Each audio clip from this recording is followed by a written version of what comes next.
Yeah, Bernie Dyke Podcast, episode 31, Keegs Kota, special guest, Jared Gabriel, ladies and gentlemen. Let it rip, guys. Yeah.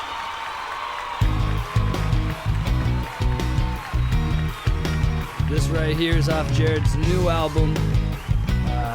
This song is called Poison off the One Life EP. You can find it on Spotify, Apple, everywhere, any DSP. So make sure you grab that. Let's listen to it a little bit. No one else here is drinking with me. That's what I'm doing. I've got my Americana. Cheers. I may have one. Little seltzer. Cheers, gentlemen. Thanks for having me. Yeah. So this is your favorite song? Out of the five? I think so. And then I think, what's the one that you jump right into the distortion? Is that One Life? Probably, well, that one or Breaking the Cycle. Starts off. I think One Life's the one after this, right? And that one's got it's got distortion on it. Yep. Yeah, I like that one as well. And a funny story, the name of your album is One Life. I actually have One Life tattooed on my side. No way. Yeah, and So you got it right after the album came out. Yeah, right after it came out. About it. I was Too bad there wasn't I don't want still, Jared to think I'm a fanboy, but fuck. No, too bad there wasn't like still CDs. You could, you know how like when you pulled a CD out, like remember how they used to put like a picture behind where you put the CD? Yes. It could have been Dakota over there with his like side tramp stamp.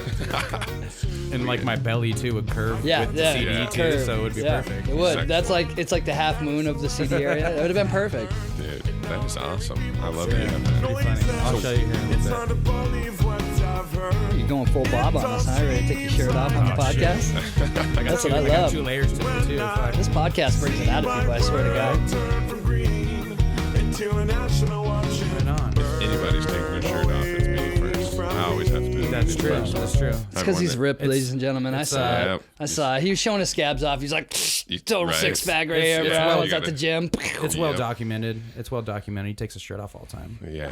All my friends get I think you can probably find it on YouTube. Not on his YouTube, but probably old like underwater YouTube or something like that. When you got a music video out too, right? a couple. Couple. Yeah. Okay. I see. I messed up. I didn't As a catch solo the artist, I second. guess I've been featured in Fayuca had at least 1 or 2 music videos. That was a band that I played in You for were a playing while. bass with them? Yeah, actually, we talked about that before we got live here, and Yeah. I played with Underwater, and then because of playing with Underwater, connected with Fayuca, they knew that I played bass, and Gabe, the lead frontman, picked me up. That drummer in Fayuca is Raph. a fucking stud, man. So one of the first times I ever saw Jared, I knew the singer from Underwater, Willie T. Shout out Willie T. Willie T. Oh, he lived right over by my old house. But the first time I met Jared, I mean, kind of met maybe. They opened up, I think, for like Dirty Heads, and then there's another show for the Expendables, and then a little while later opened up for like Pepper, and Fayuca was on there on one of the shows, and their drummer had his drum set up like in the crowd. What venue was that? I think it was Clubhouse. Clubhouse I think. or Club It was Red in. or- It was in the crowd. Yeah, so he Yeah. had 2 drum sets set up, right? I believe so. I think he had one drum set on stage, and then they had a little spot like kind of roped off on the floor, and he came out and he like got off stage and came down there and started jamming like a drum solo for like, I don't know, 5 or 6 minutes. Seems like a lot longer when you're in a live show like that, but yeah, he started jamming right there in the crowd, and that was like fucking super cool. Raph is such a showman, Yeah. and such a good guy. He's a really good guy. He's Yeah. in a group now. I'm going to shout them out now. They're in, it's a group called Las Calacas. Las Calacas. How do you spell that? LASCALA. CAS? KAS, I believe. CALAKAS. Calacas. See right Think here on so. the video, it's gonna like. I'll have it Right. spelled, right across Perfectly. here for everybody. Cool. I'll put a J in there somewhere just for Yeah. fun. Just right here. Yeah. So that was your intro to me, though. Was Yeah, and then we had gone back to Willie T's house one night after one of your guys' shows, and I think that's like when I kind of met you. I actually jammed with your guys' old drummer, the long hair dude. Tyler. He was wearing like camo Tyler pants Lutzenberg. or something. And because I play some heavy metal stuff, and at the time I didn't know you even played like any metal or anything, and I jammed with him a little bit in the garage or something. And Dan was that the other guy in the band? Yeah. Jammed with them a little bit, whatever, and then watched another one of your guys' shows. And then I went to, you guys had a pretty big show at Marquee Theater, and I think it was for Pepper you guys were opening up for. And all of a sudden you you walked backstage, grabbed a guitar, and then Dan went and picked up the bass. And then switched, you right? guys, you guys switched, and then you started playing some fucking heavy metal, and I was like, whoa. Right? I was like, this dude can shred some heavy metal. And you did like a 4-minute like interlude in the middle of like a reggae band, you know, and Underwater had some good songs too. And right in the middle of like the whole set, you just did like a metal interlude. And like you and the drummer, you could tell are just itching to like start playing some metal to shred. And you guys did that, and then switched back, went right back into doing the reggae set and stuff. And then years later, I had seen you at over at the cabin over like near Westgate, and you were playing like classical. And I was like recently, right? Within the past like we're talking 15 years ago for Marquee Theater when I was playing with Underwater, and then fast forward to about like 3 years ago. Okay. Yeah. And then I was like, damn, this guy, whoever's playing guitar right now is really good, like some finger picking and stuff. And I like looked over, I'm like, I fucking know this dude. Yeah, I remember that. And then I ran into you a couple years ago at like Half Moon. That's and then right, and then I ran into Sky. Shout out Sky Brown. I was talking to him at the Tour de Fat, and then just one night when him and I were talking, like, oh, we should find another guest. I was like, I'm gonna hop on and hit up Jared. When I called you too, I was like, you remember me? This is another one. I just want to put that out there right now for everybody that Dakota has reached back down into the bag of tricks. For all you guys calling me up saying he's lazy, man, he ain't doing nothing. He's doing more than me. So I play a little keyboard tapping here and there and fix some shit. But thank you again for bringing another guest on. Thank Jared for coming. Man. So thank you, for Jared. having me. Tell us about you, man. I mean, you're doing a lot, so I'll let you fill in the blanks. Well, I'm a solo artist currently. My profession is gigging full time, so I play acoustic shows. Quit your day job. Yeah, so I was at Outback Steakhouse. Was my last job 2 years ago now. You're just soothing people into getting the extra with that voice. Yep. Just serenade them over filet mignons and shit. Yes, and bloomin' onions, of course. Oh, yeah. Everybody loves those. So I started gigging basically about 4 years ago. I started it. I decided, hey, I'm done. I'm done working a normal job. I'm done because I have this talent, this gift that I'm blessed with, and bands haven't worked out. My life hasn't worked out as I had hoped. I was an Underwater that didn't, we can go back and talk about that later. We've got time, but right, we've got some time. Oh, we got plenty of time. So I won't give you the whole long story now, but basically it was like, I'm done. I don't need to be working a normal job. I should be playing music for a living and doing what I love. So I'm going to get an acoustic guitar. I have had acoustics, but I didn't have like a nice one. So I invested in a Taylor. I bought some recording gear. Got a computer, my first computer in 2013. It's pretty sad. My brother was like, you need a computer, dude. I was like, should I get a TV or a computer? So I didn't have either. Does an iPhone 8 work? Or how? Yeah, but you're so multifaceted once you get that computer, because, I mean... You can watch TV on that and do everything with it. You can record you're editing, and going through and recording production, and breaking stuff down. Right. It's just incredible. Yeah, so I got a computer, started recording a little bit, got a condenser mic, and got the bare essentials, started recording, and I was like, all right, fuck this. I'm done working at Outback. I'll keep the job because it's really flexible. I can have people pick up my shifts. And then I started gigging, and I just reached out to Gabe, actually. We were just talking about Gabe. How long ago was that? Yeah. Shout out Gabo. That was 4 years ago, roughly. And, I was working at Outback. I was about 5. At the time, I was like 3 years deep into Outback, and I was bartending. I was following in my dad's footsteps. My dad was a restaurant owner and manager, and I had no interest in doing that, of course, as much as, I respect what my dad did and he provided for us.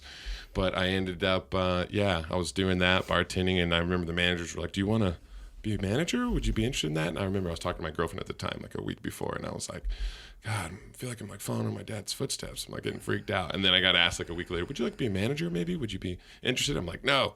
So I was like, I'm getting a guitar, I'm getting the equipment. So that I actually want less hours. That's what it was, though, is them saying that to you. It wasn't necessarily that. I wanted to anyways, but the things started to get real and scary, because I'm like, I'm following in my dad's footsteps, and I'm like, I've got to make a change, I'm not happy. Well, you had other ambitions. Absolutely, because I'm supposed to be playing music. I'm supposed to be sharing my gifts. Yeah, clearly. And I'm not sharing my gifts. That happened to me Outback. after 5 years of moving furniture straight out of high school. I was moving a chair bigger than me through this house, and I was weaving in and out of the house. And they're New England houses, so they're kind of tight. Did you hurt yourself or something? No. Oh, okay. I was weaving in and out. I was good. Okay. And this elderly lady looked at me, and she's like, you couldn't see me on the other side of the chair. And I'd never touched the wall. And she was like, you're really good. How long have you been doing this? And I said, 5 years going on 6. And she said, so this is your career. And my dad also is a mover. And he did it for 25 years until about, I don't know how long, but maybe 6 years ago. He left the company he'd been working at for 25 years, started his own moving company. Now he has a very successful moving company with guys in New Hampshire. But that lady saying that to me felt like I got punched right in the face. You're like, fuck, this isn't my career. It was, and that's what I just didn't want that to be like, okay, we're done. Like, this is it for the rest of my life. And like, I had just heard other stories that I wanted to try things. And I got into sales, and it just eventually like spiraled into the point where I went from New Hampshire to Arizona. Okay. And now I'm out here talking on a microphone, with the grass wall. Right. So like, dude, I'm living, but back to you. I'm sorry. Your story just like that resonated with me because that, for sure. It was just like, it was scary because it was just like, am I going to like die after? Yeah. Like what happened? I don't understand. Like this? I'm confused. And that was definitely an eye opener for me. Wow. You need to be uncomfortable before you move, before you do something, not just move. I mean, but like before you make a move, something has to make you feel uncomfortable. You do need to create discomfort for yourself. When you get comfortable, then you're dead, Complacent. Complacency. Yeah. That was the word I was just looking for. Absolutely. So yeah, I mean, things were just kind of building up, and to a point where I was like, I'm not happy. I was living in my own apartment, finally had my own place, which was good for me because I was able to grow and be on my own and make my own decisions rather than having roommates or living with girls. I always had a relationship, and I was in a... So you were completely just on your own? Yeah, I was living in an apartment in North Terra at Bellara. Now it's called Marquis and Preserve, but I was living there, and then basically, bought the equipment, decided to start playing. I basically spoke it into existence. I wrote it down. I was like, all right, I'm going to do this. This is my path. Done. Yeah, working a normal job. I'm going to play music, and I'm at least going to play acoustic shows and make a living doing it. I was like, because I can do that. It's Phoenix. It's a big city. There's places. Were you already in a band at that point, or this was... The band was I was in a band called No Coast, and that kind of, again, I mentioned Dusty, I think, before we started up. Yeah. What up, Dusty Glass? If he ever listens to this, and anybody who knows him, when you put it on your social media, your friends will listen to it. He's a good man. He's one of my best friends. He's in a band now called the Sound Bombers. So I'll shout out to them too, because since this is going to be a lot about music, probably we're talking about music. Yeah, we're talking about you.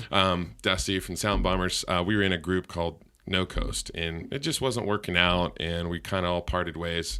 And basically, lost my train of thought. This was right. You were in that band before you quit, right? It wasn't working out with No Coast, so kind of just basically, it's kind of fell off, fell apart, like bands often do. And then I ended up kind of just going for a couple years there, where I was working at Outback Steakhouse, and I wasn't like playing guitar much. I actually banged my elbow. I can't really figure out exactly what happened. Another story is I got jumped a while back, about 12, 13 years ago, which caused neck pain and chronic neck pain. Is it because you had your shirt off and some dude's chick was looking at you? Basically, it's kind of honestly.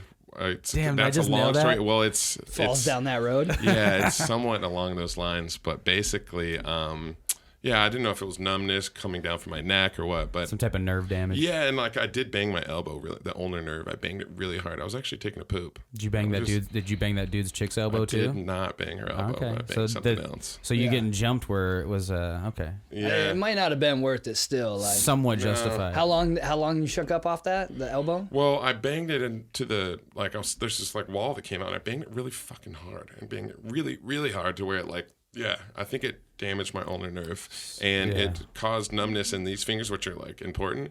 So I went for a while there. I wasn't playing guitar. I was kind of depressed, and I just was working it out back. Like I said, and it was about the time where I was like, they're like, you want to be a manager? And I was like, what the fuck is happening? So it was kind of a jolt, to where I'm like, I don't want to do this. And I was like, you know what? Fuck that. You started shaking the hand out like, fuck this. I'm not staying here. You know what happened? I was like, all right. I wasn't smoking pot either, and I've smoked weed my whole life since I was like 10. I smoked weed with sounds horrible. My dad is a good guy. He's not a horrible person by any means, but I did smoke weed with him when I was 10.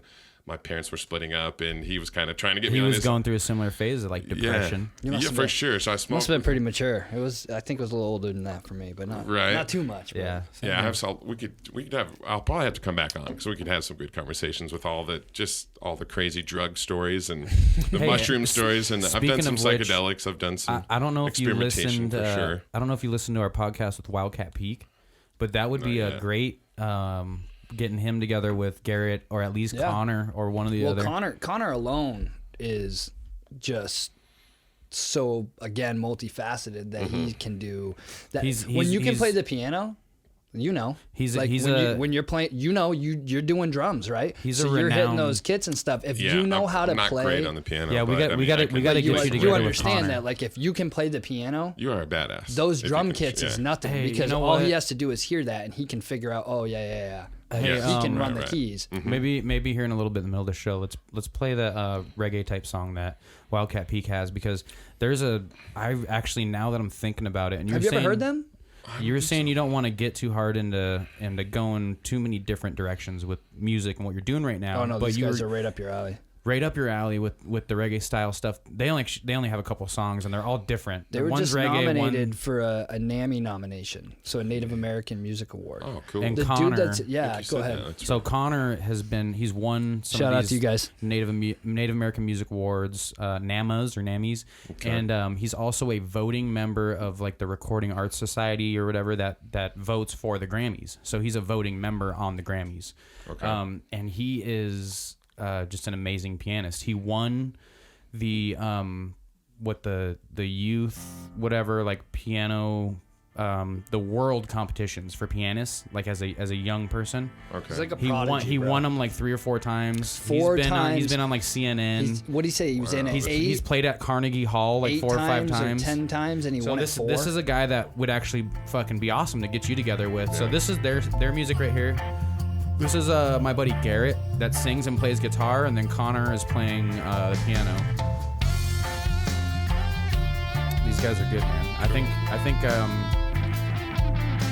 you were talking about some psychedelics and stuff, and they're into some psychedelics and stuff. That's how they named something on this, right? The album?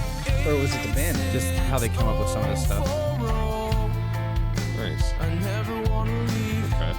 It's right up your alley, and I think it would be that would actually be a really good collaboration with getting them on a track with you, and you on a track with them, or something. Yeah. Might be something to explore in the future here. But yeah, the thing about these guys is those two dudes.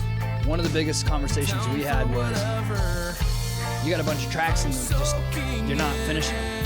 Like you're just kind of, you're not there. Tracks. They're just kind of, and I know how that gets, dude. If I ran through my Logic right now and showed you, there's so many different things that I've started and just kind of like pieced, and everybody does, I'm sure. But sometimes but when you get with somebody that all of a sudden it's like, oh wow, you should really throw this on there, and they go, yeah, that's not a bad idea. And it's not there like, I want credit for this song. And it's just like, sometimes I even said that to them. You have to just bounce it off random people that actually have an ear for music. But yeah, those guys are pretty cool. I want to get back over to your stuff. And they're right in that same vein. That's really good there. Oh, that's nasty. That's nasty. That's just nasty, Peter. Who was that? Was Cleveland here? Oh my God, he'd love Bob. He would love Bob. My God. You should listen to some of my first ones. Some of my first ones is a guy that I used to work with. I like this song, by the way. We're gonna let this run in the background. I'll jam a little bit. But a guy I used to work with, he was one of my employees, and he was a strip club DJ for 15 years at Centerfold. Nice. That's a good living, I've heard. I have Brian from Connolly's. He's the manager and owner of Connolly's. You can easily do it. Such a badass dude. Bro, you could do it. It's not hard. Like, if you have the voice. For now, but thank you. But he friggin' he was in broadcasting school, and he got his license to be like a broadcaster, went to school and everything, and then he crashed, headed to like his going to the job, and flipped a Volkswagen bus van and like got launched out of it. Like, crazy story. And he was a pool guy for a while, and then kind of had a... Did you spend a lot of time in Centerfolds? Yes, I have some friends. I have a couple of friends who I won't name who are pretty regular there. Bob Ackerman. You know any Ackermans? I mean, it sounds familiar. You know what's funny to me is those strip club DJs. I always think of this for some reason. And like as a child, like at being at Castles and Coasters, and you're on the Magic Carpet ride, and they're like, "If you want to go backwards, let me hear you scream." And everyone screams, and they start spinning it backwards. And that's what I always think of when I think of a strip club DJ. They're like, I think I could definitely, as you said, I definitely could do it. I have the voice for it, that's for sure. I think it's a pretty good life. Brian said he had a great time doing it. Dude, Bob told me he used to make a lot of money. Times in his life. And he has a lot of fun. Great money, bitches all over the place. Crazy. "Hey, Except on the stage, we've got cinnamon. hey, are you allowed to take your shirt off there?" I don't think so. I don't think so. Yeah. It's not for you, bro. Yeah, not for me. Anywhere where You that's should definitely Actually- you should definitely listen to a few of my early ones with this guy because he first of all he loves impressions. He was supposed to be here on Friday and he no-showed me. Dude, he's so fucking crazy. guy. He's like He 50 no-showed? something. What an He's asshole. no, bro. You want to know why?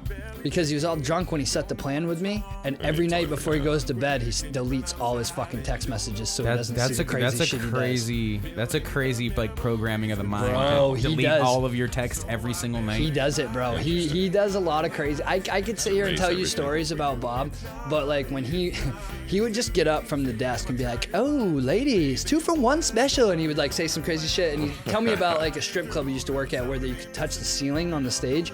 So the girls would come out and he would like imitate him and like walk through like he was touching the ceiling and smoke a cigarette and fucking go sit back down and like he's like, "Yeah, we had this bad chick. Bob. She was This is allowed to Bob smoke." Bob Ackerman. Ackerman. I almost said acronym. Yeah, he's an acronym, all right. Hey, you know what? Enough about Bob, because fuck that guy. Yeah, fuck you, Bob. What's that on your lip? I'm gonna take this thing off real quick. Oh my God, that's so funny. So, all right, back to you. You were, let's see, where'd we leave off? So you he just was- quit he your was job. I mentioned cannabis. I mentioned that I'd smoked with my dad. I smoked since I was 10. Oh yeah, we probably shouldn't And graze then over as that. far as your So what did you as stop far as smoking? music though, you said Yeah, you had been gigging a little bit for about 2 years, and at this point you were offered the Well, manager's no, position. I kind of went back basically that I hadn't started gigging yet. So where we're at is I'm at Outback Steakhouse and I haven't really made. I just made the decision, to start gigging and buy the equipment. So that's what I brought up, and then I'm kind of rewinding, which I often do. I go on tangents, but I'm rewinding back to. So do we clearly? I do for it. the past Yeah, 5 it's minutes. good for the podcast for the long form. fuck It it. works. But I actually went back to when I was smoking weed with my dad when I was 10 years old. I mean, I smoked like my whole life. And I ended up quitting smoking weed for a few years, which is good for me because I kind of was able to rewire my brain and Was this realize like that I could live and function without getting high all the time. Was Not this that like a anything's conscious wrong with- decision too? Absolutely. Like I want to kind of rewire and just get myself out of this. Needing to smoke breaking the weed. cycle. Yeah, exactly. Well, it's Needing to good. get high It's to good to- enjoy yeah. myself and to Yeah. It's be not able supposed to be function. like that. No. It's supposed to be It shouldn't be. something that helps you, not makes you hindered if you don't have it. Yeah, I'm not a fan of anything that I feel like I Rely need to on. have and rely on sure. other than food, water, shelter, and good sex. Yeah, That that's was weird. important. Nice. That's important. That's so nasty. But yeah, so I basically was like, all right, I'm gonna disconnect a little bit from the ganja smoking, quit for a while, and and since then I smoke on occasion. But anyways, back to one night. Music. I hadn't smoked in about 8 months or so, like a long time. I hadn't smoked in. My buddy Cooter is his nickname. I know Cooter. Christian Carlson. He played drums for Digital Summer. Played About drums to for roll my. Cooter under the Hey, bus. Yeah. shout out Cooter. Yep. I know Cooter, that what up, motherfucker. I Cooter? just saw him on. Coot. You know what? I don't want to say yeah, just that's saw my him. word. Saw him on St. Patty's Day. That was the last time I saw him. Coot is a good man. He's a phenomenal talent. I mean, the kid is good at most everything he does: skateboarding, snowboarding. Yeah, he's a Funny weird, story about first of all, he's a snowboarding with weirdo, but he's also like on drums. He's is just, deep, yeah. He's stupid on drums. Like you're like, what? His talent How are level you is so good on insane. drums? What are you doing right now? Yeah, he's an insanely Why are you talented so kid. weird? I was hanging out with him though, and he smoked weed. Obviously, he has a lot of weed always. So if you need some, he's like, he probably would appreciate this. I like how you said obviously. He does. I mean, If you're his name's hit up- Cooter. Come on. Everybody knows you can hit up Cooter. Down on 56th Yeah, down on Street. 56th Get Street. about $50 out of your mama's Yep. purse. Yep. Come on down, take the D bus downtown. We ate up all the cookies. It was terrible. It was terrible. But I was hanging out with him, and I hadn't smoked, and I felt like since I've quit smoking, I feel sometimes I get a little cloudy and foggy from not smoking. Maybe it's because it's so deeply rooted, and I've smoked my whole life that like sometimes I need to smoke again to feel like It's like in touch ancestral with. cannabis. Yes, maybe. Well, I think the main thing, the most important thing, is to have control. So if there's some part of you that feels like you don't have control, even if it's not when you're on it, like that's the other thing. If you can't function without it, there's a problem. Absolutely. Like your control level, you are not in control, and I think that's the most important part about your body. Right. And that's the same thing we were talking about last time with staying fit. That's why you gotta be like 82-year-old. What was her name? Fuck. Willie. I don't know. We don't want to get on. We don't want to get on another Willie. tangent. No, yeah, but we will. This could go on all day. If you tangent, I will tangent right with you. But that's what I think the biggest thing is. You have to be in control at some point, and I think that's what freaks a lot of people out about mushrooms. Because that's something that you lose control, and that it's not like anything. You ain't sobering up until it's done. Like you're gonna be that way until it's done. Course. Oh, yeah. And there's nothing wrong with that until you learn how to do it. Like, Sure. So let's get back to Jared. All right, Jared. Well, I felt like sometimes I would lose my identity a little bit, because since I was 10, I smoked weed and played guitar. And like. That was kind of your wheelhouse. That was me, with my shirt off, of course. Of course. But I'd just be stoned and like playing guitar all the time.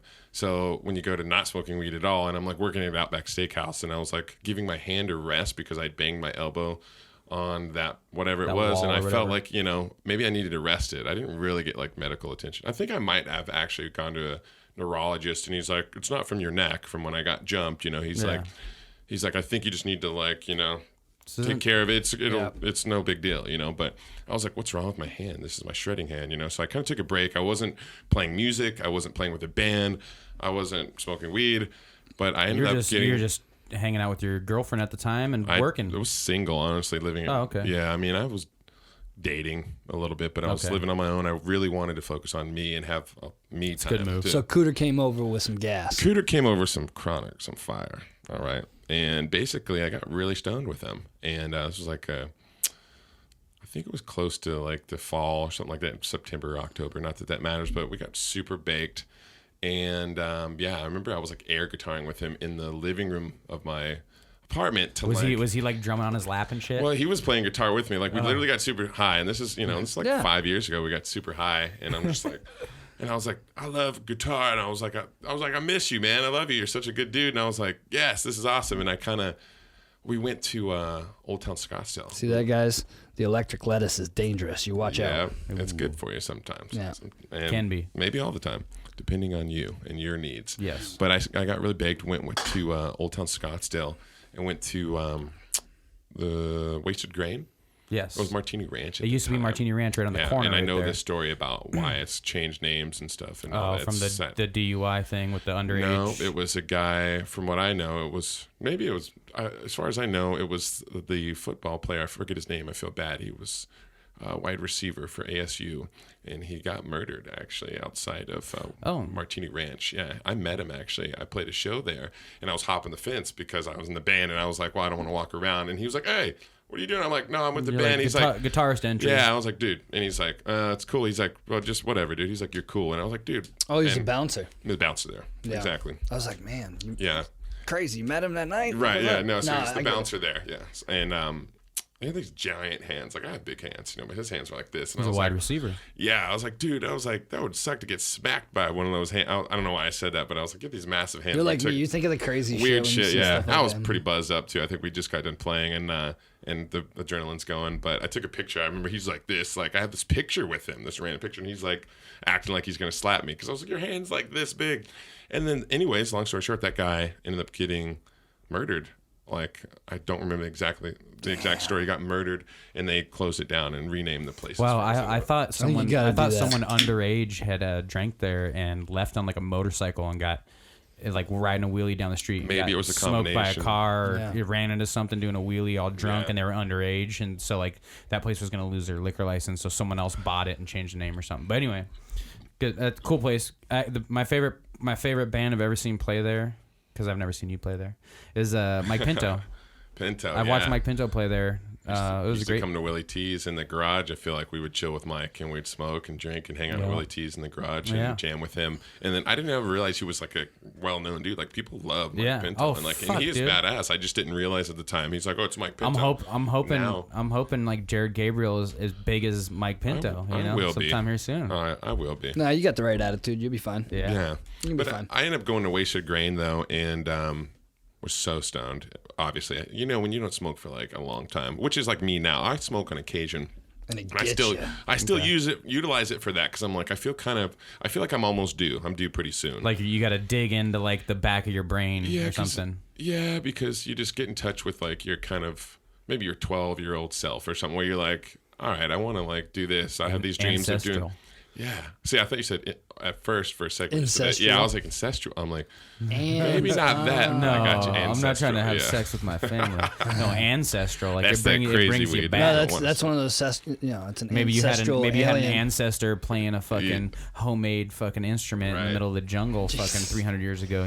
So what happened? You shred it there? Did they have a guitar there? They had Metalhead playing. Metalhead was playing. And if you those of you don't know, I don't know if you're aware, it's like a cover band, like 80s cover. They do like Scorpions, they do all the 80s jams. And this guitar player, Jordan Ziff, I think is his name, this little short dude, was fucking badass, shredding. And I was like, I can do that, but I'm like, why am I not playing? What am I doing? So it took getting real stoned, I think, and going, and just going out there randomly. Having like an eye-opening experience. I wouldn't have gone to Old Town. I was kind of in that box that closed-minded, like, oh, I got to work tomorrow. I'm just gonna go home, or I'm gonna stay home, and I'm gonna. Lettuce just shook you opened right out. I was like, dude, what the fuck? Let's go. He's like, let's go to Scottsdale. We went and like smoked some more.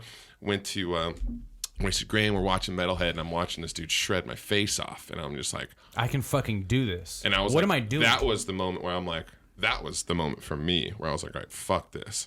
That's why I don't think I had bought the acoustic guitar and made that decision quite yet. I think that was it where I was like, all right, fuck this. I'm going to play music and I'm going to make start to make the decisions and choices to get me where I need to get me to where I need to be. Right. So I decided to do that after that night. Because this dude I talked with him and he was super badass. He's played with Marty Friedman. So that was like your epiphany happened that night. Yeah, that was kind of the turning point. Your epiphany happened and you bought a Taylor. Okay. I bought a Taylor, yeah. He's played with Marty Friedman from Megadeth, and Marty Friedman's one of the best, just shredder guitar players. He's such a talented dude. One of the biggest inspirations for me on guitar. So I ended up buying the gear after that night, I think, and really kind of just dedicated. My mindset was like, I'm going to play at least acoustic shows for a living. I'm not going to work a normal job.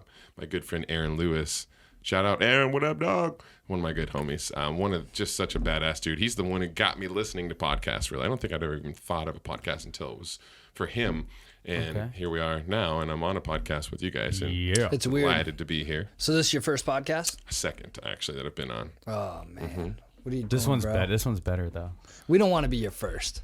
Yeah, I want you to know what you're doing, bro. Right. Yeah, I've got a little experience in it. Yeah, right? little, we had the way he sat in the seat. We had a little foreplay before we lit the mics up here. I had to yell at him like 3 times. Yeah, Keegan's I had over to here. yell at Dakota like, "Hey, bro, stop, dude, Yeah. stop! You're killing it over there." And that's the only reason, because if you guys were just talking, even if it was the same shit, I wouldn't have really cared.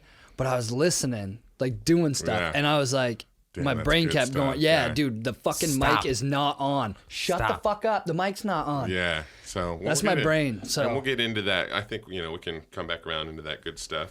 But we covered a little. Close, we covered a little bit of it already. Yeah, I live like 10 minutes away. 15. Perfect. I'm at North Peoria. 67 cool. So now you can Max. be a regular. You can come on as a guest. Yeah, I would love to, and I think that we have a lot that I could talk to you guys about. A lot of funny shit, just whatever, We got so good I'd love to come back on, and I'm close, so I could always come back. I could bring the guitar by. I was thinking about it this time actually. I was like, I could bring the acoustic and I could play Poison.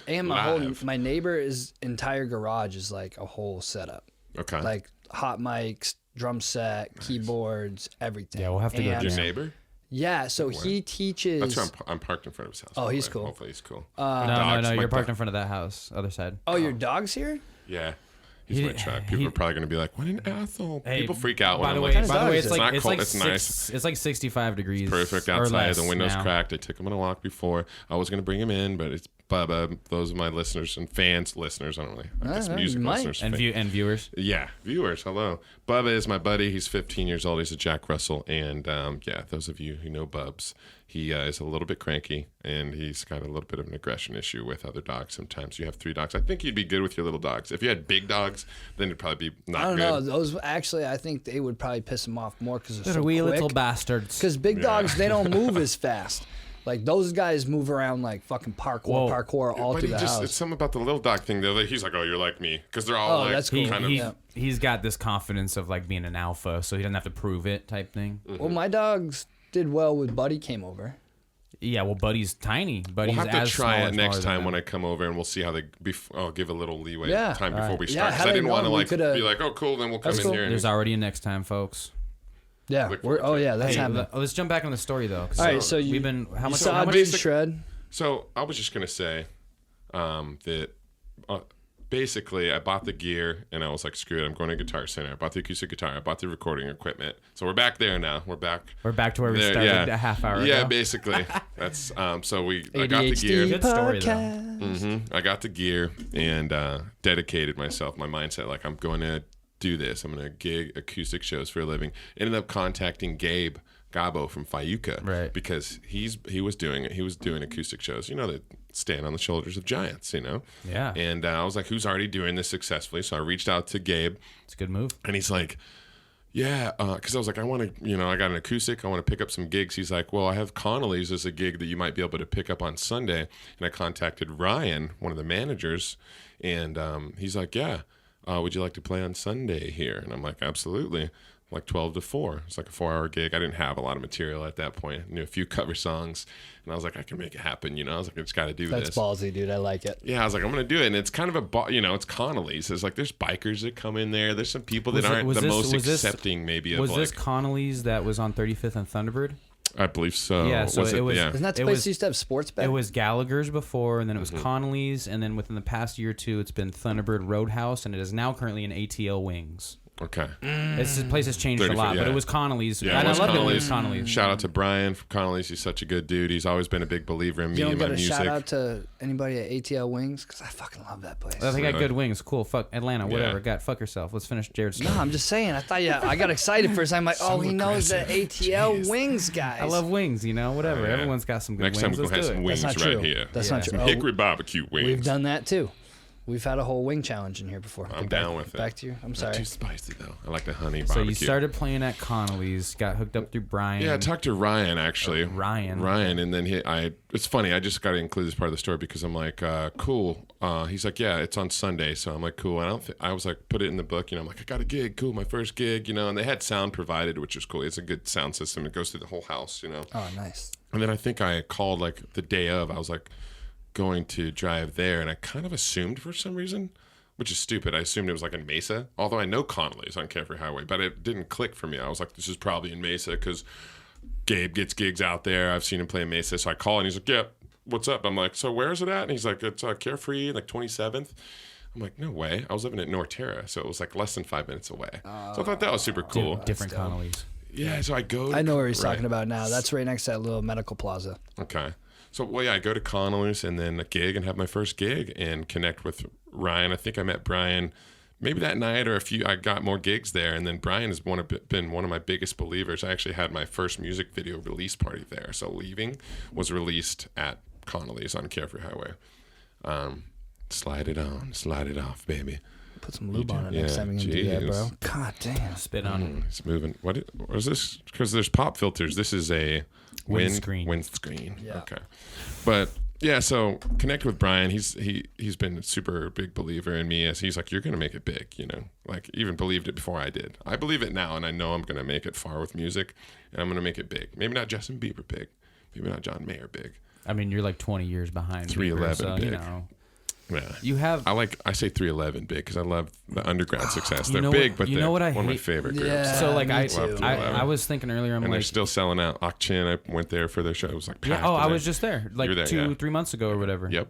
Shout out to phenomenal 311. show, by the way. Man. Dirty Heads also that I've seen you open Why for. do people say open for Dirty Heads? So back in the day, have yet to open for 311. You definitely have a 311 but I sound. will soon. I will tour with them. You definitely have a pepper sound. You definitely have a 311 sound, and I hate like labeling people. I'm like I don't want to say like to me you sound like this because then you're like, well, don't I sound like my fucking self, bro? Phil, like thanks. But at the same time, it's like but you had some other songs in there that didn't. But it's like, hey, don't I sound like myself? And it's like, you don't want to. But at the same yourself. time, you're humble enough to understand that, like, if I was gonna describe to Keegan like how you sound, like, just picture it's a little pepper, it's a little 311, a little slightly stupid, and then he's got like he goes into like the rock and roll a little bit, kind of like Expendables here and there.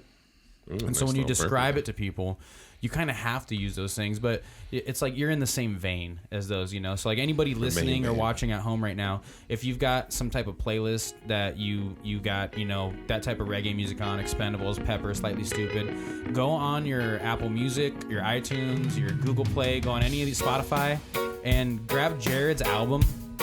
Jared Gabriel. Oh yeah. I'm gonna I'll link everything. Pepper him in the pepper, right? Pepper him in there, and on your playlist, he's gonna fit right in with all that music that you guys got. And also, his album's only under 20 minutes long. His new album's only 20 minutes long. How many times do you commute a week for 20 minutes? On the drive here today, I was at gymnastics with my daughters, and I threw it on. Just I was like, I gotta listen to it before I get over there. And what are you using? Spotify, iTunes? I'm using Apple Music. Apple Music, cool. Yeah, so I hopped on Apple. So I sent it to Keegan the other day. I shared it with him on Apple Music. Him and I both have Apple Music. But I listened to it on the drive here, and it was literally my drive here with traffic and everything, getting on the freeway was like 21 minutes, and I had a minute phone call in the middle of it, and it was perfect timing. I pulled up, and in about 10 seconds, the last track ended, and there's a lot of things I like about your tracks too. Like that's what we opened with today. Poison is kind of like propaganda. Like you're not buying into propaganda. The Poison. Breaking the cycle is the obvious. I like the riff on this Breaking one. That cycle. Leaving. You like that? Oh, Okay. dude, I love that. So we played this weekend hiking. So my wife and I went hiking, and I listen to a lot of rap. But I do listen to everything. Like I grew up on Sublime. I grew up on freaking 311. like I love this part OAR. right Yeah, I love this. It's like surfing. That's why to me. That's why it puts me in the It's way. that The wake song's relief. about wake relief and wake surfing. Which wake at the relief lake. is ironically the only way you're going to get any type of surfing done in Phoenix or in Arizona. Right. You get the wake relief. So I love it, man. we were I love getting stoned, and that was one of those times where I didn't smoke a lot, but I'd go out on the lake on the boat with my buddies. And you do wake surfing. And we'd smoke and drink and not get wasted or anything. We'd smoke a little bit and have a little fun, and then start. I needed one more song too for the EP. I was like, I need 5 songs. I have 4. And Chris, my buddy Chris, shout out to Chris Clifton, one of my good homies, very successful entrepreneur, runs a business, very cool dude. He was like, you need one more song? He's like, well, write a song called Wake Relief. It was so funny how he said, we just did it. Write a song called Wake Relief. And I was like, okay. So I wrote this song, and then it's about just chilling with your buddies. And Isn't that weird when someone can start you like that, and then you're just like, okay, easy. Yeah. And then I went and did it. Yeah. And it's kind of the single off of the EP, if you know. Yeah, if I you like will. that. How far are we into this right now? How many minutes? I'm gonna are we say in? 25. No, 45. 40. No way. We got to be. We're at 25. I'm 25, 30 tops. 30. What? It's that. Yeah, it does go by quick, huh? When you're actually in it. 44. 44. I was You right. I said bastard. 45. Shit, I was damn Really? close. So Oh let's my wrap God. up. Let's finish your story because we've been doing Jesus. all these tangents and interludes in That's between. insane. So you were at. Let's fast forward real quick. Outback Steakhouse. You got baked. You went to the Wasted Grain. You saw the Yeah, Metalhead. I just connected with- You bought all the equipment. No, You we're at the point when you were going Yeah, to play your I first connected gig. with Gabo and Starting then the just gig. and then basically kind of leaned on him a little bit and got a couple of gigs and then started. Yeah, I started getting gigs. Basically, I could go into the long part of it, but How many do basically you just have to started do comfortably? to make enough. And I'm to- sure pay the rent. they differ, but Yeah, I mean, I get paid pretty well, to play like for a couple hours. A lot of gigs pay at least a couple $100, $200-$300 sometimes. And you play I ended a up couple of those a week. Well, yeah, I ended up connecting with a lady, Michelle Jacobs, amazing person. She's the GM at Gertrude's at the Desert Botanical Garden. Shout out Michelle. Michelle, what's up? She's an awesome person and a believer in me as well. And she believed in me before I think I really did too. So she gave me a shot at Gertrude's. I connected with her because of the Connolly's gig. She came and saw me at Connolly's and then gave me the Gertrude's gig. And she was like, it's every week and it paid well. And they treated me like family and it made me feel confident. And I was like, I'm supposed to be doing this. And then I developed this like insane confidence, and belief in myself from people taking chances on me. So Brian was a big factor, and Michelle, Brian from Connolly's, Michelle from Gertrude's at the Desert Botanical Garden, believed in me, gave me an opportunity, and I started getting a weekly gig there, and then I was still working at Outback, and I went down to like 1 day a week at Outback, and I'm like, because I got that discount, 50% off the wings and the steaks. Yeah. So I kept that, and they're like, you can't really work 1 day a week anymore. They're like, we need you more, or I was like, I'm gonna leave. Yeah, like, and that was 2 years ago. I can't really work 1 day a week, so yeah, that was 2 years ago. So I left, and to answer your question, at that point I was paying like $1,000 a month rent at my apartment, and then bought a truck around that time. So you need, a few hundred. All that shit balances out. Typically, you need like six $300 gigs a month or something. Well, I set a goal to make $3,000 a month from music, from gigging. That's and good. It's funny. And I started, it all stems back to these nights where I got really high out of nowhere. And then I wrote down all these goals. It was like Christmas night one night on a quick tangent here. Did you make a vision board? Well, I typed in actually on my Mac, on my computer at the time, I typed in, all these goals, and then I was like, I'm going to make $3,000 a month for music. I'm going to write a song a week, and I'm going to do this. I'm going to put out an EP. A lot of the stuff stemmed from like that night. It wasn't just getting high, but it was like that kind of And you held yourself to those goals. I mean, for the most part, I did, and then just started implementing like daily disciplines. We all know you're supposed to do shit like that. It's not till you get high where you're like, you know what I'm gonna do now. Because you're in the present moment when you get stoned. Sometimes you get if you're stoned all the time, then you might be less present than you really want to be. So Jared, when I first told Keegan I wanted to bring you on, that was actually one of the very first things I told him was like, it's a acquaintance of mine. We're not like friends, but it's like, hey, what's up, bud? Like, what's up, buddy? Yeah. Like, it's my buddy guy. Running into each other. Yeah, it's my buddy guy. Yeah. I was like, and I think the coolest part about him is he's living solely off his music. He gigs. All he does is gig, which is, I think, is for anybody out there is like a super respectable thing. Is like, if you quit your day job, which I tell you not to do, and then you start fucking gigging. No, they tell you if you want to make it, you got to go quit your fucking day job. But if you suck, they say don't quit your day job. You know? That's true. So that was one of the first ways I described you. I was like, he does reggae music. He's a solo artist. His album he did all himself. That's when I was all the instruments on it. That's when I was like, and he's literally paying all his bills off of gigging. Who's just by himself. Do you have an agent or what do you do there? No, how do you book gigs? So I got the one from Gabe. Gabe kind of helped me out. And then I got Michelle, so I got that on my own essentially, but it all stemmed from leaning on people and reaching out and being resourceful.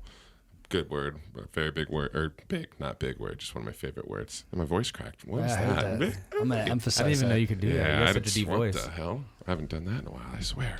But I ended up, just getting gigs. Oh my God. Sure this isn't your first time? I'm basically just going to say... Now I can't.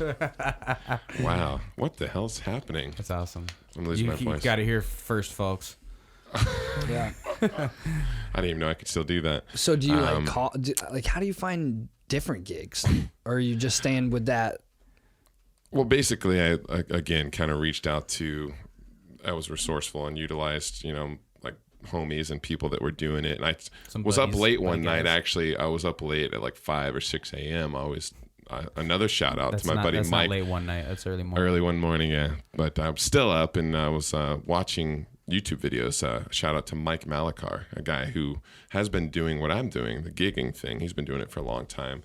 He has an interesting story, and he's you should have him on sometime. He's a super cool guy. Love to check him out. Yeah, I love Mike. He's a great guy. I just was up at like 5 a.m. and I was like, I'm going to do this. And again, stand on the shoulders of giants. I'm like, who's already doing this successfully? Who's doing what I want to be doing? Yeah, because I'm like, I don't need to like try to figure out this, on my own. Don't reinvent the wheel. Exactly. I don't need to sit there and bang my head against the wall. So I ended up finding Mike Malachar on YouTube, and he had a loop station, he had a pedal that he could loop with, and he was doing, he had a website, and he was gigging like full time. Obviously, he was doing it. So I ended up finding him, and then I was like, I'm going to do what this guy's doing. I bought the pedal that he had, and I kind of, modeled it after him a little bit, and then ended up connecting with him later down the road, actually. Connected with Mike. And I did it once. I connected with him. We didn't really hit it off, and then I connected with him. Is he out of Arizona? I believe so, yeah. Okay. I think he's from Philly, though. Okay, but he's here now. Yeah, he lives here now. Oh yeah, baby. You're out gigging here. Yeah, he knows like 800 plus cover songs. He was in an original band. I can't remember the name of the band at the time, but he's mainly just gigging now. He's not really doing a lot of writing or original music. But basically, we got double booked one night, and we really connected. This was recently, like, because I've been, we're back talking 5 years ago when I was like, all right, I'm going to do this. And I dedicated myself and started gigging. And then I saw Mike on YouTube and was like, oh, this guy's doing it. I'm going to do what he's doing. Ended up getting gigs, and on my own, connecting with people and getting my own gigs, getting enough to where I was able to make enough to where I was able to get rid of Outback. And then I got a gig at Boondocks, actually. Tim, what's up, Tim? Another shout out, Tim Fetting. Shout out, Tim. He books us at Boondocks. I do live music there on Tuesdays sometimes in Old Town Scottsdale. So I ended up connecting with Mike at Boondocks because we got double booked. So I was booked, he was booked, and we're like, what's going on? So I ended up playing, taking like the first set, and he was like, dude, I didn't know you were like that good. He's like, I didn't know you could do that kind of looping. He's like, you use your bass guitar and he's like, whoa, you're good. He's like, you're my first call now. Because he's like, I've been doing this a while. Yeah. I get all kinds of gigs I can't take advantage of. So I'm going to hook you up with gigs. So this was like less than 2 years. This was 2 Christmases ago. So it's been just under 2 years. Shout out, Mike. It was like around Christmas time. It was around the holidays. What's he do? Like if he can't do something or he doesn't want to, he'll just send me a text. Yeah, and he has other people obviously too that he refers to. But he's like, I'm going to shout you out, or I'm going to reach out to you, because he's like, dude, you're good. And he started booking me at places. He wants people that knows that can fill his shoes. Yeah, that people are and that are presentable. And I try to carry myself respectfully and be there on time, And that was one of my favorite things I think about you is how diverse you are. Because like I met you playing reggae music, and then I saw the metal side of you, and then at the cabin one night I saw you playing like classical type shit. And for anyone listening, watching right now, if you go see Jared anywhere, you bring your family, bring everybody, because he plays music that you can't not like. He just plays music that is just good music. It's just music in the background. It's just music that's there. He's got intriguing voice, and the music is it's good, it's fine for the family, and it's fine for anybody who's hanging around. Keep PG one. And his album too isn't just the music he plays. This album's only 20 minutes long, and he plays a bunch of covers, and then he sits and goes off on acoustic medleys for whoever knows how many minutes at a time. I've seen him sit and just finger pick and play like acoustic medleys that just last a very long time. This came out in 2018, so when are we getting the new one? Next year, 2020. May is what I'm shooting for, releasing a new EP. Let's drop it on my birthday and do a podcast. I was going to say, with all the weed references you've been dropping through this whole thing, you're not going to drop it on 4/20/20? This is a funny topic. Because you could do it on 4/20/4/20. Right. That's you know what? This is funny for 2 reasons. And then you could have the album cover be like sale 4, and then it'd just be 20. Be like FOR 420. Yeah, there you go. That's interesting. Marketing genius over here. There you go. And he's trashing that shit as soon as he walks out. He's like, fucking garbage. This guy's an idiot. My buddy Aaron Lewis, who I brought up earlier. By the way, not from Stained, a different Aaron. I was like, damn, that name sounds My buddy saw me wearing that T-shirt. Me and him and I, Aaron Lewis, went to the Aaron Lewis concert, and I saw him, and he did his country kind of thing. And Mike Easy was actually running the soundboards for that concert. No way. Yeah. That's awesome. Yeah. Yeah, so we went to that. And was it the 8-man jam? I don't know. This was like 4 years ago or something like that. Might have been right. Continue. But yeah, we saw that show, and my buddy Bobby, I got a shirt from that. I think he got me a shirt. He's like, dude, I'm going to get you Aaron Lewis shirt. And he bought us both shirts. And I was wearing it. My buddy Bobby Benedetto, shout out Bobby. He's like, is that Aaron? He's like, dude, that's funny. He laughed. He thought it was like his shirt. I had like a shirt made for him. I'm like, no, that's Aaron Lewis from Stain. But anyways, Aaron Lewis, my friend Aaron Lewis was like, dude, you should because I just got a gig with Through the Roots. I just played with Through the Roots on November 10th, and that was a good opportunity. It was a good gig at Last Exit Live. Was it Through the Roots? Through the Roots. It's a really good reggae band. out of San Diego. So we connected with them, got a gig at Last Exit Live, and we were a week before. Was it a week before or after the show? We were hanging out at his house, and he's like, "Dude, you should look at this." He's showing me one of their music videos, and it's like about weed. It's about them walking through just like grow rooms and like. He's like, "Dude, there's a market for that. You should capitalize on that." We kind of had a debate, which we often do. We've been friends for a while, and it's all it's all good fun, until we start scrapping. No, we don't ever do that, but he's like, you should capitalize on that market, and I'm like, well, I don't want to put out that kind of vibe and energy, and that I'm like, it's because I feel like you're limiting yourself a little bit when you're like, hey, it's like wearing a red bandana. You should have him and I both on the podcast, because I think it would get two sides, you know what I mean? Because he's smart. He has good points, which I, after this conversation, was like, that's, we've got an infinite number of episodes ahead of us, so we got time. You should have Aaron and I on. We would definitely do that. And my contract is... Mike Malachar, yeah. We'll have him on, too. I'm signed for infinity, bro. Mm-hmm. But he wanted me to capitalize on the cannabis side and that, marketing side to kind of an angle to, for that kind of... The problem with that is you don't give off, and you get a dirty vibe from, like, they'll put a dirty vibe on that, and that sucks. Like, unless you're trying to be a rapper, like, when you're because like it'd be like Chris Cab. It's a tough market. Do you know who Chris Cab is? You're putting yourself in a box. Do you know who Chris Cab is? Sounds plays familiar. like a lot of guitar and stuff like that. I think Pharrell signed him at one point. Okay. But at any point when he talks about drugs, it eventually, like, you have to pick that lane. Yeah. You know what I mean? Like, if you wait, you can't play the middle card of that, because you're gonna, like, it hurts you either way. Like, you don't get the fans that you needed to keep it going for the other side once you say something later, or either way, like, it really puts you in an awkward box. Or if all of a sudden you go like Kanye and now you're fucking spitting gospel and people are like, nah, dude, I'm out. It's funny too, because Cooter, actually, we were developing that song One Life, which the EP ended up being called One Life. That song was called Get High, and I was writing it with my old group No Coast. So and Sky was in No Coast, right? Yeah, and we were like, every morning I wake, I'm trying to find out why. To get through the day, I get high. It was about smoking weed. So even Cooter, because we kind of parted ways with Sky, and then it was me, Dusty, and Cooter's like, dude, even as big, like, Cooter loves to smoke. And we established that already. He loves the ganja. He's like, dude, he was like, we don't want to put out that energy and that, pigeonhole ourselves into, like, being the weed band. We don't want to be that. Right. And then me and Aaron, fast forward to Aaron and I, our conversation, he's like, dude, he's like, look at 311, he's like, they're a weed band, And I was like, they're not. Like, subliminally. Yeah, but they're think not about like it this. They have some songs where it's, there's little. When you find out that the artist that you like is smoking weed, but they're not making music about it, I feel like you respect them. There's a little more respect to it. Yeah, I feel like, okay, we know he smokes. Okay. But his music's for everybody. Right. It doesn't put himself in a, like, you could sneak little references in that if you wanted to interpret it this way, you could, but you don't make them blatant. Yeah, you don't have to say, like, Lucy in the Sky with Diamonds. If just you for wanted to people slip know. them in, but you don't have to. Not even that. Just like,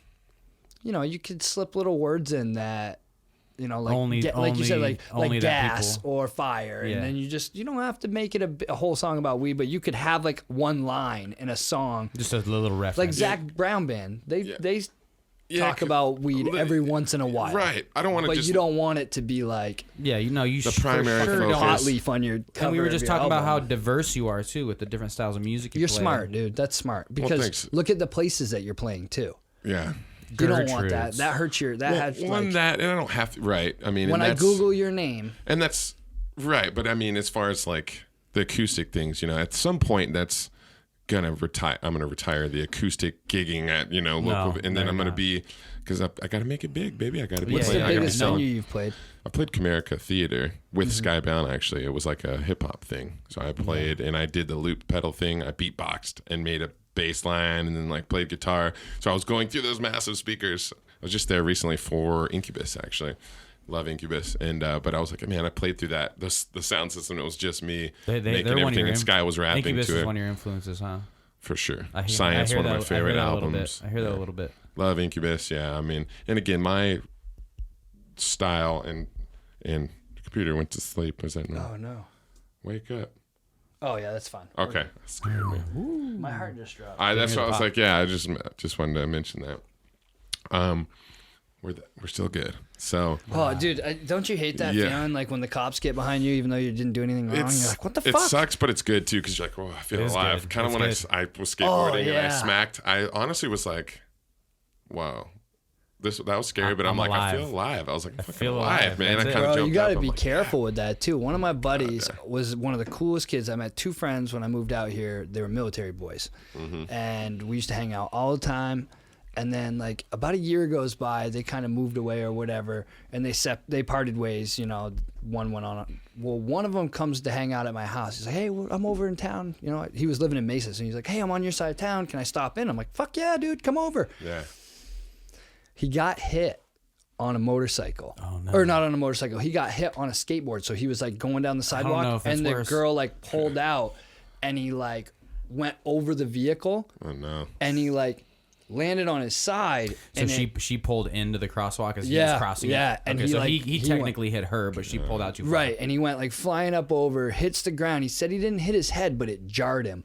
And you ready for this? He said it jarred him, bro. Like it opened my mind, my third eye. Like I don't know what it was, but it like freed it. And he starts talking about like all this crazy shit about. And I asked him like, "Dude, you been doing drugs?" Like he's like, "No, bro." Ever since like he was fucked up, dude. My wife and I were sitting in the house looking at each other like, get this motherfucker out of here. Like, what is going on? And I love the kid still to this day, and I think he's gotten better. But bro, he took a knock, and but he says he didn't hit his head. Didn't hit his head. Yeah, he but just, you know like what? The concussion from it, even like from falling. Okay. And like he landed on his shoulder. He was rattled. He was ripped. Even like hockey. Even like he was hockey the reason goalies, I started working out because he was just so fucking ripped, and I was just like, hockey goalies will take a puck to the chest and it'll actually give him a concussion from getting just a slap shot. He landed on his shoulder. I actually didn't know that. And you can get.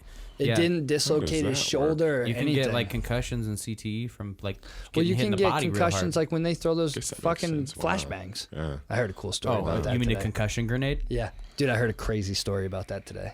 Wow. Let's fucking. I don't know how much I'm allowed to tell about it. I would hold off real quick. Oh, you don't want me to? I'm feeling the vibe right now. We're like an hour in, and we're super close to Jared finishing his. I could story. drop this into two pieces. It doesn't matter. No, I mean I'm down for whatever. Just wrap it up. I was just gonna say, Aaron. We were talking about you did things limiting myself with being the weed band, and he just disagreed that I should capitalize on it. Basically, that's why we should. Dead now. Yep. Yeah. I was like, don't fuck with me. Yeah. So, but we should have him on, and we can talk more about that. Basically, bring him back to life. Yeah, but yeah, I don't know if there's much more to that unless you had other questions as far as the music. But so basically, you quit your job 2 years ago, serving or bartending at Outback, and now. From my understanding, you got like the Gertrude's thing going on. What, let everyone know. Sunday, was it Sundays? Oh, Saturdays. Saturdays from 11 to 3 p.m. Saturdays look in the camera to 3. Saturdays from 11 to 3. Saturdays from 11 to 3 at Gertrude's. I'll be there playing acoustic entertainment for you and your family. Bring your delicious family. Foods. But I have. Hey, you know who serves those delicious foods? Isn't it Michael's Catering? Michael's Catering? Is that who's? I think that's who serves the food there. Maybe. I think so. My buddy works for them. My buddy works for them. Gertrude's makes stuff in house there. Okay. You know, like they everything's from the garden in Gertrude's. Okay. From the but I have all kinds of gigs. Yeah, that I Saturdays, play. That is a residency thing though, and I am back there. Is it on your Facebook? Is it on your? You don't have any social media? Doesn't need to. That's a good question. I don't like to oversaturate the acoustic gigs, which I have again. Mike Malachar, I love that dude, and I love a lot of these other dudes that are doing it and gigging full time. They are good about posting. They do a great job posting where they're playing every week. I don't. I choose not to. They're not really pursuing. He's not pursuing the solo career like I am. So I'm pursuing, I just played with Through the Roots. I booked my own show at Rock Bar. We had like a packed house. It was an awesome show. I wish I could have made that. It was a couple of really good shows. I'm pursuing a solo career, so I want to capitalize. And when I promote and market, I want to bring people out. You don't want people to know that you're that you play like regular shows regularly for them to come see you. You want them to come see you on the big days. Yeah, when I market and I promote, I want to make sure that people aren't like, well, he's playing 4 times this week, and I've seen all those. They're going to get bored. They're going to get annoyed. Hey, they're going to shout out Ryan Stilly. I love the guy. Stilly. And I feel like that maybe that happens with them too. Well, do you have a cut? Stilly will post every week or every other week, like, hey, we're playing here tonight, we're playing acoustic here tonight, he's good with posting, we're playing, and which is good promoting. But I guess like in the vein of what you're saying is different, and I understand what you're saying is like I don't want people to know that there's free shows that are so common that they can find me at all the time when you're pursuing a solo artist act, and it's like I want people to only know about the big things, and if they want to find me, they'll seek me out, to find me in those acoustic shows. Right, for sure, and definitely, you make a good point. I think that nowadays that wasn't a diss on Stilly at all. I love Stilly. No, he does a great job with the marketing, and they all do. Black Bottom Lighters, those are all my homies. They're really good dudes. Yeah, they're doing great. So he does a great job with that. I just think that with nowadays, think if the average person, your friends, and even maybe family members, or even whether they're 30, 40, 50, or kids. Most people now, they're on social media. A lot of them are, and they're scrolling, they go on and they scroll. A lot of people don't even post, but they just go on and scroll. I call it, in my song One Life, I call it mindless zombie scrolling. And a lot of people you see doing, they're just kind of... Oh, I wonder how we get... It's not, they're in idle mode, which is a bad, not productive mode. I like to be productive. That was one thing, again, we'll talk about maybe next time I'm back, but fulfilling your potential, being super productive. Good. You're making me feel like a piece of shit. Thanks, bro. No, I don't. No, but I see what you're saying too. It so. Makes me weird out a little bit when I see like one of our videos with like 300 views, and I can look at the analytics and see like actually like almost 100 people actually watch the whole hour through, and then I see fucking 4 likes, and I'm like, click the like button, maybe show a little love. Yeah, but not even just that. Like, it's consistent. Okay. So it's not different people. It's probably around the same people that are watching it, and then they don't touch the button. So I'm very confused, like why you would continue to watch something like over. Maybe it doesn't matter. Yeah. Like, are you waiting to see somebody fall? Like, I don't know. That was, I thought about that Going the other day. I'm like, how waiting for the car crash. That many people watched my video and didn't like it, and then I posted another and you all watched the same shit. So I'm so confused. That is frustrating. And for I me, don't care. I think why... I'm just confused by it. I have people that, will watch a video that I post of me shredding or something, or an acoustic idea or whatever it is, and I'll post it, and then people will see me out wherever. They'll be like, hey, at one of my acoustic gigs or something, and I will post on occasion. I'll post some of my gigs, just not all of them, because I don't want to overdo it, but you don't want to be the annoying guy. Good blend of posts and memes, bro. I'm not trying to sell you guys the Get Fit Shake from all of my buddies' girlfriends, Hey, you want to join my Ponzi scheme? Right. But they'll be like, hey, I saw that video. That's awesome. That's a badass video. And I can almost remember, I'm like, you didn't really like it or comment on it. You know what I mean? I have 23 likes. Yeah, I looked and saw that you didn't like it. Like, but there's a point where you're like, man, yeah, if I'm doing something that's cool and you like it, let your ass be on fucking Jimmy Fallon one time. Oh, yeah. All of a sudden, all of them are going to be... you ever heard the saying, like, if you win the lotto, before you cash it in, you call all your family and you ask them for $500. And when they all tell you fucking no, and I can't do it right now, and I can't hack it, and then you fucking cash that million and something in. You give them all 500 and write them off? No, they won't call you. How am I going to call you and ask you for $1 million and I couldn't give you 500? You're right. I love that saying. That's one of my favorite things. And if you are on Jimmy Fallon, trust me, I'll be the first person to be like, I got this motherfucker's phone number. I'm calling him. Yeah. Oh, that's it. Thank you for calling movie phone. I know we just did a podcast. You'll be wanting tickets and you'll be front. You ever just do the movie phone voice on your? You should just set your voicemail up as movie phone. Ooh, that'd be a nice intro for your next album. Like, hello and welcome to Jared Gabriel. Yeah. Hello and welcome to. If you know the name of the track you'd like to listen to, press 1 now. You got a pretty good one, actually. I don't know if I can do that. Yeah, I'm going to be on the next album. Bullshit, don't give me that. I'll be on the next album. I'm over here thinking of how we can utilize this voice, and I'm like, man, this is amazing. He should be making money with this voice. One thing I really liked about your YouTube, too, is you play a lot of covers on there. Which was pretty cool. I was like, damn, you got like the Bark at the Moon one, the Ozzy tribute. Phil Kaiser from Black Bottom Lighters. He's also my guitar player for my project. He inspired it. I think it was Halloween last year. So last year when we did that video, and we got my dog in it. It's super cool. It's a cool video. Your dog's it's just in everything. A minute clip or something like Bubs that. is in everything, right? Bubs is. He's on the album cover. He's on the album he's cover in the on the first front music of the board. video. Oh, that's he's the dog hanging. on the He's board. hanging. He's not on. Yeah, he's not on the second music video, Wake Relief. So I have Leaving and Wake Relief, which you guys asked earlier. I have 2 music videos that are for my solo project. And Bubba is in the first music video, not in the second one, because Chris is particular about his boat. He don't want Bubba scratching up his I've seen vinyl or whatever it is. I've seen your different your Facebook or Instagram posts too, where you're like, can anyone guess what this riff is from? And you'll play like a solo from a song, and then people will be like, oh my god, is that from fucking? This particular one is from No Doubt, which is what I'm thinking of. I also did. I need to do that more. See, I've got to be better. Great. That's why it's interactive. Fan interaction. It's interactive. Yeah, I've got to do more of that, and I do plan on that. I've been busy with the gigs. What you need to do is you need to put them on your stories.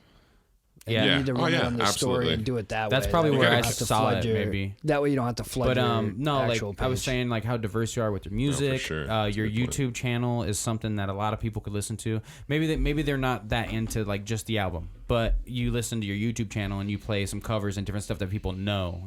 So I think that's something that kind of spices it up a little bit for other people. Yeah, you got to have a good knowledge of covers from what I do, and I don't have a ton. Like Mike knows 800 plus cover songs, and other guys. Yeah, that's insane. So do you just sit back and keep trying to learn them? I just right now haven't been. I've got so many gigs that are just coming my way because at this point now, fast forward from when I was reaching out because I'm dope. Really good.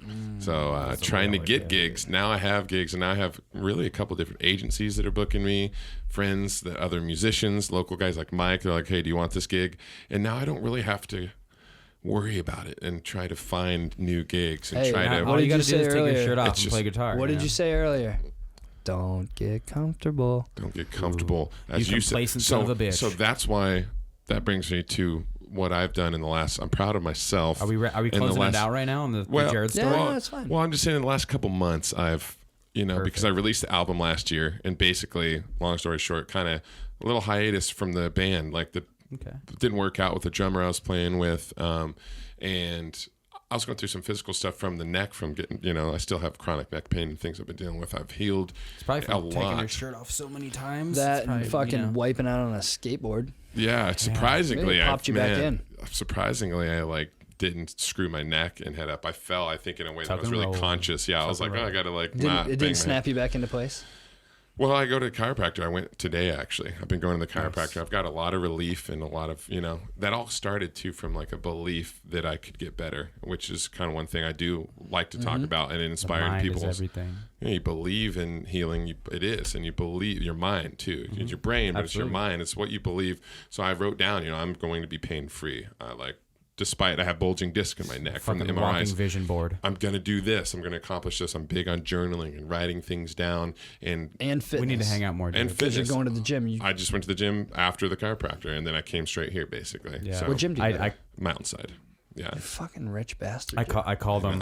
Doing well. Gigs are treating me nice. I called him. He didn't answer. I texted him. I said, I'm over there with the peasants at EOS, bro. Come on. Hey, I texted him, I'm on my way, roll over whenever. And then he texted me back, just got out of the sauna, on my way. Yeah. That's what I do every morning. Clearly he lied, though. Sauna. He got a Starbucks do you do on the the way. steam room or the sauna? Sauna's better. Dry sauna. I agree with you that it's... Till you pour a little water on it. I do both. Yes. But... because vocally for singing, I feel like the steam room's better for sure. Because it's the allergies, and then it's dry here, so I'm dry congestion. So I go to steam room and it helps me, and then I go to a gig. Opens up nobody's in mine. If nobody's in mine, I put the water to it. But if people are on on the rocks, no, I don't do some that. guy showed me that, and he's like, it makes it feel hotter, and it steam. And it steams it up. If you do a little drop of eucalyptus or mint or lemon oil on the water. Oh my god, dude, there's a great story about that. So this guy had fucking Vicks vapor rub in there, and I was like, I could smell it, and I was like, oh fuck, that's a good idea. Eucalyptus. So I brought Vicks vapor rub in.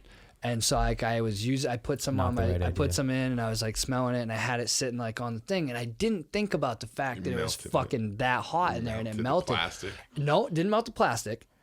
And then I accidentally knocked it over, and it fucking just poured liquid all over the bench, and I was like, oh no, and I'm trying to wipe it up, and then I'm just rubbing it into the wood because it's soaking into the wood. I'm like, fuck, dude. That's funny. Yeah, I did that about a month ago. Yeah, the sauna and steam room are big for me. Aaron, again, my buddy Aaron, he's helped me tremendously. Aaron sounds like a pretty good guy. He's a good talker. He's good with marketing. Again, I feel like he'll probably listen to this and laugh, and because I called him out on the weed thing, because we did have a conversation about that. We've had other things where he's like, we've had disagreements where I'm like, well, dude, this and that or whatever. We just have good conversation and good debate. So we should have him on. But basically, steam room, sauna, probably wouldn't have ever started, or I don't know when I would have started if it wasn't for him. He got me in the sauna and the steam room. Another time I got really baked. I got really stoned and went with him to Omni, and we'd go to this 5-star. Aaron's that kind of guy too, where he just like doesn't get tickets to a show. He doesn't have a membership to maybe he does now at Omni because they're just, oh, there's Aaron. He obviously has membership here, but he'll be like, just grab this Gatorade bottle and walk in. I'm like, well, we don't have tickets. We're at Red Rocks. Like, we don't have tickets to the 311 show. How are we going to get in? We get in. Like, he has a strong belief. Did you play at Red Rocks? What? Not yet. Hold on. What the fuck are you talking about? This dude just like blows through security and shit? So Aaron is a pretty magical dude sometimes, like pretty much all the time. He says he likes to live in the magic. He likes to push the fucking envelope. Is that a real saying from him? He lives in the magic? Yeah, he's like, live in the magic. Always, dude. When can Aaron come on? This is crazy. He's the reason I listen to podcasts. So wait, bro, he just like blows into these places. Well, we were talking about going to Red Rocks to see 311. It was a reggae fest. It was 3 years ago now, 2016. Reggae fest was still Pulse. I think Long Beach Dub was there. Iration. So me and him and his stepsister went to Colorado, but we didn't have tickets. So we basically flew there and didn't have tickets. And I kind of was like, don't we need to get tickets? And he's like, we'll get them. They keep getting cheaper. Like, we'll just wait. Buy them at the door. So this is a funny story. We get to Colorado and we get off the flight. I feel like we went to a dispensary. And I'm kind of, again, I'm at this point, there's times where I'm like, I need to smoke. I would like to because I haven't smoked. It's been months and I feel kind of like I'm in the headspace. Yeah, I'm getting too much in my head. I need to get my heart and like be present. So I like that. Let's go to the dispensary. Fancy. Let's get some weed. He's like pick some out. I'm like, that looks bomb. Which, by the way, this time 3 years ago compared to last year we went, the quality has improved so much. It's insane. I was because it was decent. Not that I need good quality. No, but they keep figuring it out. But it's just an art when you look at it. Well, when you ain't gotta hide it. It's and you can just keep trying to one up yourself. Like eventually, you're gonna get to the point where it's gonna fucking within a year, put an elephant down. Yeah, the quality's insane now. But I remember I picked out some weed, and then we were sitting at the dispensary though. I think actually in the waiting room before we even picked out the weed. And he's like, "Dude, tickets are like $250 now." Fuck.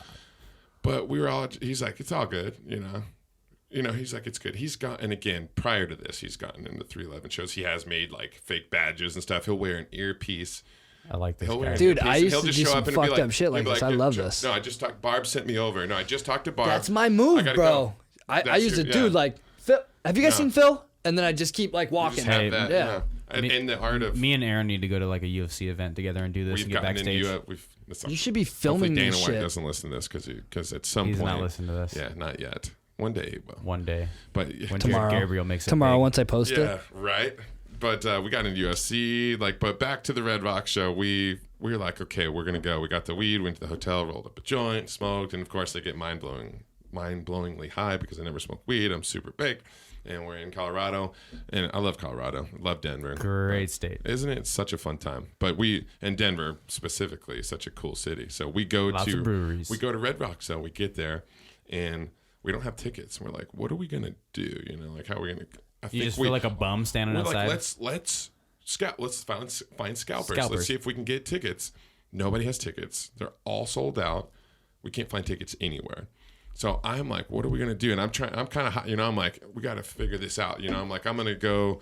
Somebody was walking out, and Red Rocks is a big place. We kind of split up, and it's like I'm going up the steps. It's like a lot of steps, like a workout. But I'm fit. I'm in shape for it. So I'm like, we're gonna find tickets. Find these two walking out of the venue.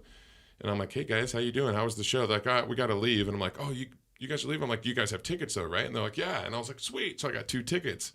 But there's no reentry. So it didn't really matter. But I'm like, that might help us in our, like, convincing. Like, we had to, like, something happened or, we'll try to.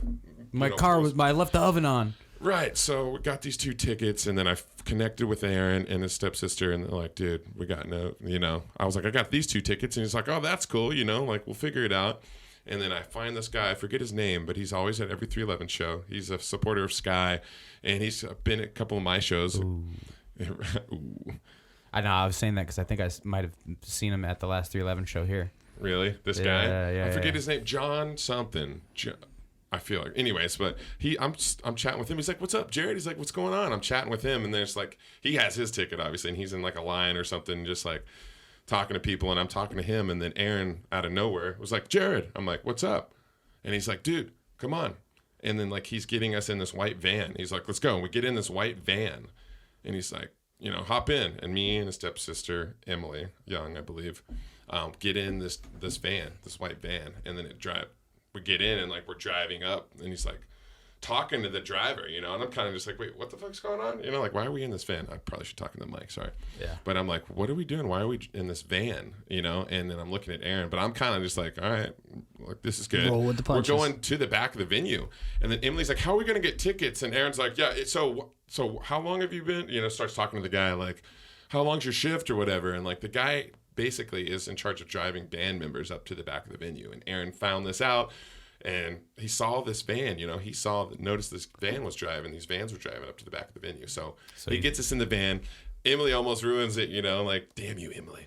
But she probably won't listen to this. Maybe she will. By sharing. Hopefully she does. Yeah. I bet she will.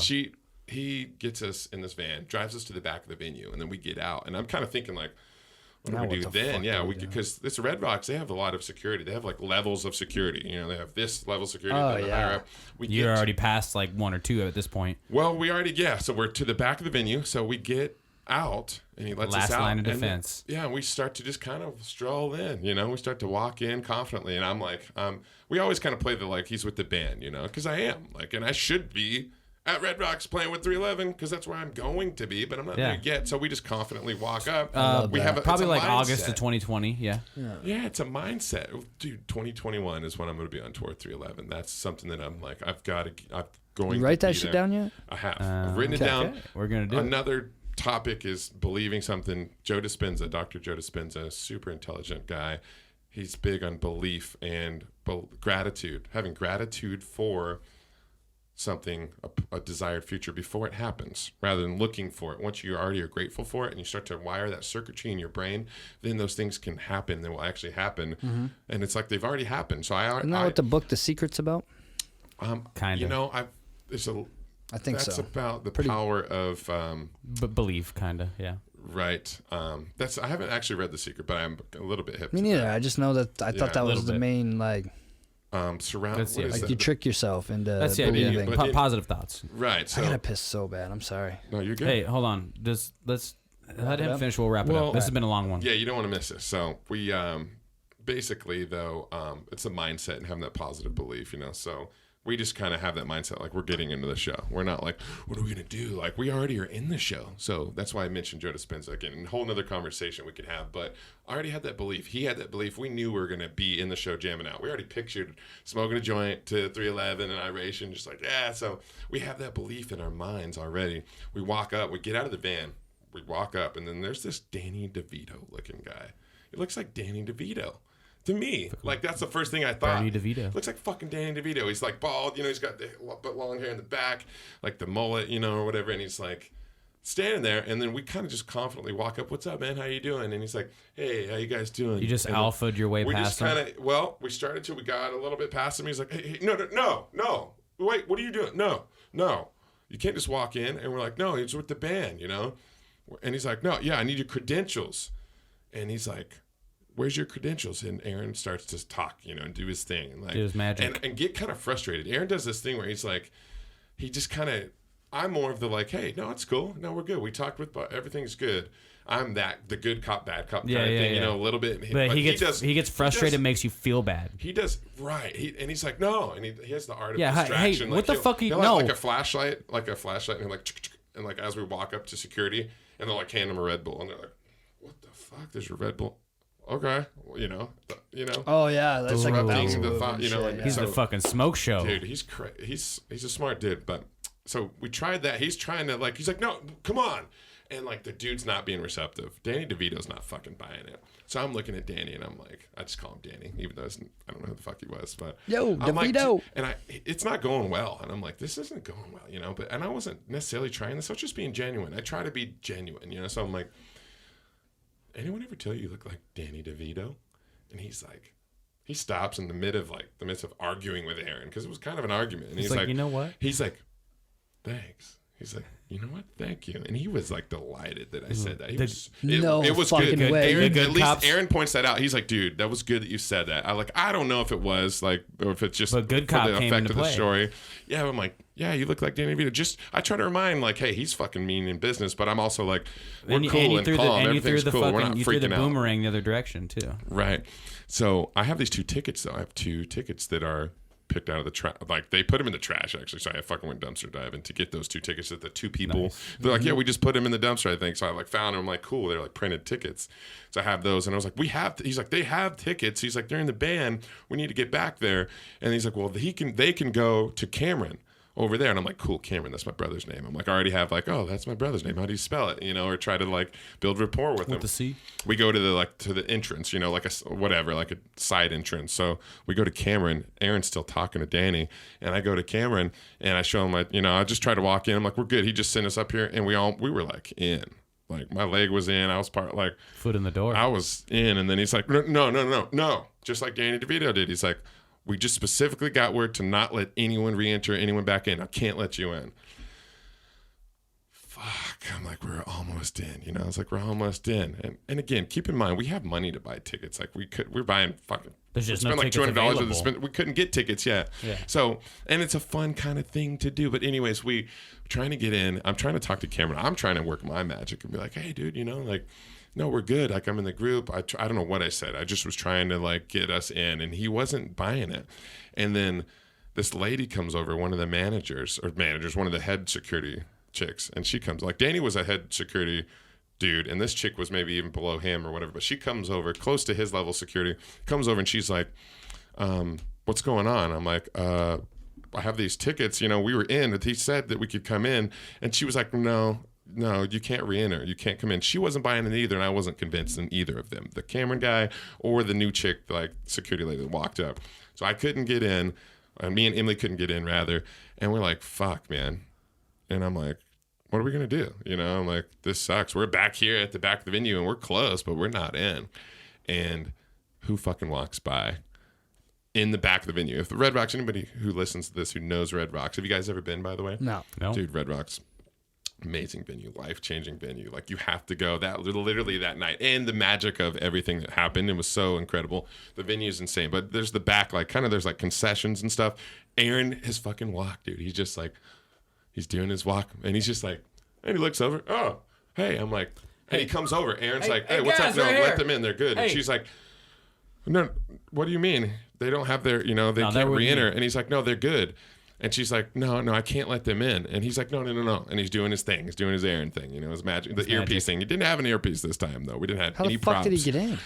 So that's another part of the story. Sorry, Like, I'm fucking like freaking out. He smoked his way past Danny DeVito. So he's like, I just talked with Bob. I don't know if his name is Bob, but he's like, I just talked with Bob. And she's like, you talked with Bob. And I'm like, oh, here he goes. Because he does this and he just drops names. And I'm like, that's what fucking Paul does. It kills me. I'm like, he doesn't know Bob. I'm thinking, you know, like, he's like, I just got done fucking talking with Bob. They're good, you know? And she's like, I need to see Bob then. He's like, call fucking Bob over. And I'm like, he said said J and M, get him in now. And that's Jeremy, or Jared, that's J and M, get him in now. Right. I'm like, there's no way. Like, he was talking to Bob, you know, talking to Bob. So Bob comes over, one of the head security guys at Red Rocks, like the lead guy, like, comes over. And he's like, oh, you again, to Aaron. He's like, oh, you again. What's going on? He's like, I need to get them in. He's like, all right, I'm going to take you on your word. He's like, whatever, just let him in. They're good. And Bob, the lead security guy, the head security guy, Aaron did talk to him. I thought he was full of shit, you know, just saying it. So but I wasn't worried because when Bob got there, he'd be like, remember, I talked to you earlier or something. But he did talk to Bob. I guess he talked to Danny DeVito until he's like, I'd have to call in.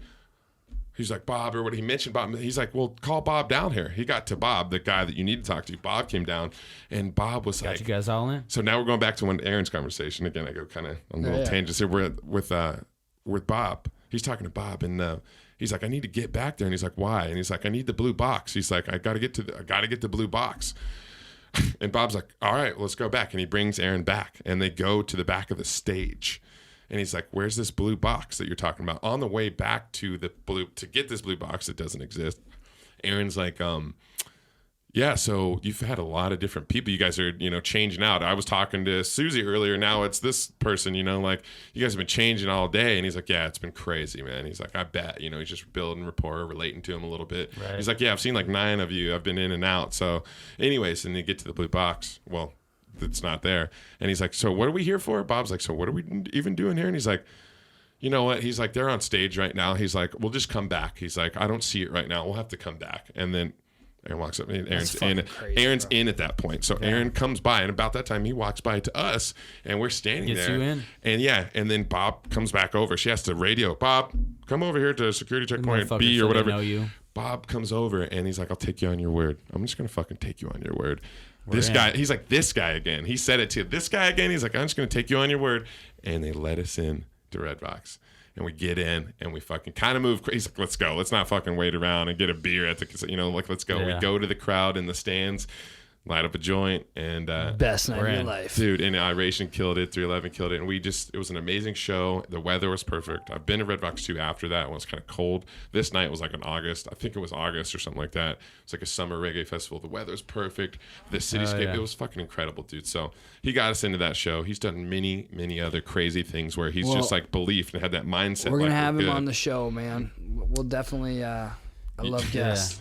He's the podcast master too. He is. Well, then he'll be happy. He'll want to do it then. Absolutely. Well, he sounds like he talks to talk. So this pod has been a long one. It's been a good one. Let's kill it. Right. It's fitting. Let everyone know on the camera where to find you at. Your Twitter, your Instagram, all your good shit. I'm Jared Gabriel Music on Instagram. JaredGabrielMusic.com. That is my website. Jared Gabriel Music on Facebook. And if you want my personal page, it's just Jared Gabriel. And One Life EP. It's on every platform pretty much. Spotify, iTunes, Apple Music, Google Play, fucking everything you can do. I'm on all that and farmersonly.com. Like People Meet. No, that's Stilly. He does. I love that. I've tried to steal that. It's not as good as when he does it. It's so funny. He does it at shows and people laugh their asses off. He's awesome. Christian Mingle. Well, man, thank you very much. It was a pleasure to meet you. I really enjoyed this. It's a great podcast. So thank you guys for listening to the Bernie Dyke podcast. Keegs Kota, Jared Gabriel. Whoa, yeah, Jared Gabriel, man. Dude, that's Jared so funny that you say Gabriel. That. I do that all the time. I love that. I mix up the words on purpose, dude. Oh, dude. It's so fun. That's my boy, Jared Gabriel. James. All right, guys. See you later. My head, there's just one that's been holding me, a prisoner in my bed, overcome by the pain of knowing that you're gone. And it hurts so deep, but the time's come to move on. Baby, now all I reflect upon are the memories and the words I said when you left to keep repeating.